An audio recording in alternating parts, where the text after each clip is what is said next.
Hello mga kapamilya, ako nga pala si Christian at ito ang ating lagay ngayon dito sa may Divisoria. Ayan guys, sobrang daming tao. Sa isang iglap, mula sa pagiging karaniwang kargador sa Divisoria, biglang naging sentro ng atensyon si Christian T, mas kilala ngayon bilang Boy Buhat. Matapos siyang mag-report ng impromptu para sa ABS-CBN News noong gabi ng December 2.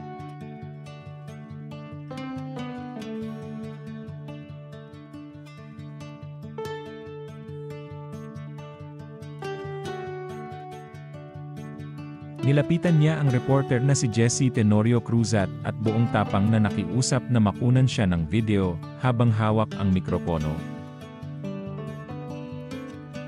At sa halip na tanggihan, hinayaan siyang mag-ulat tungkol sa dagsa ng mga mamimili sa Divisoria, sa dami ng nagtitinda ng dekorasyon, Christmas tree, at mga panghanda sa Pasko.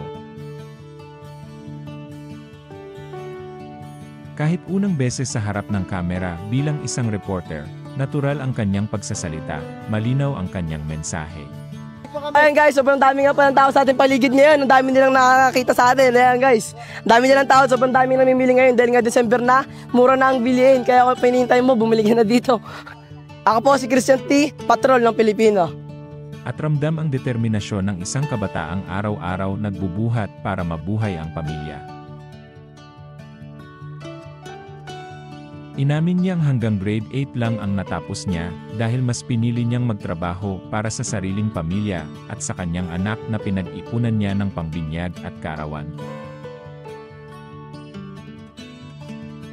6 na taon na siyang nagbubuhat ng kargamento, isang trabahong mahirap pero marangal dahil wala siyang tinatapakang tao at patas ang kanyang kita.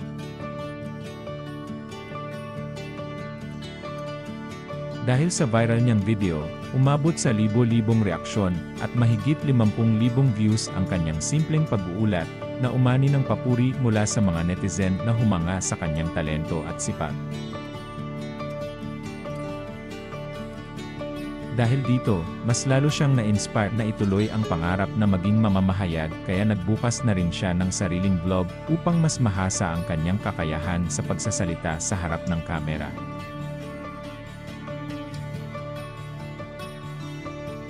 Ngayon, mula sa dating pangarap na tila imposible, unti-unti na itong nagiging realidad, at ang mensahe niya sa kapwa kabataan ay simple at direkta: magsumikap, huwag sumuko, at magtiwala sa Diyos, dahil sa tamang panahon, ibibigay rin ang pangarap na tunay na para sa iyo. Gaano man kabigat ang iyong binubuhat, di ka nag-iisa. Sabay tayo, gagaan ang lahat. Christian T, patrol ng Pilipino, Divisoria. Galing!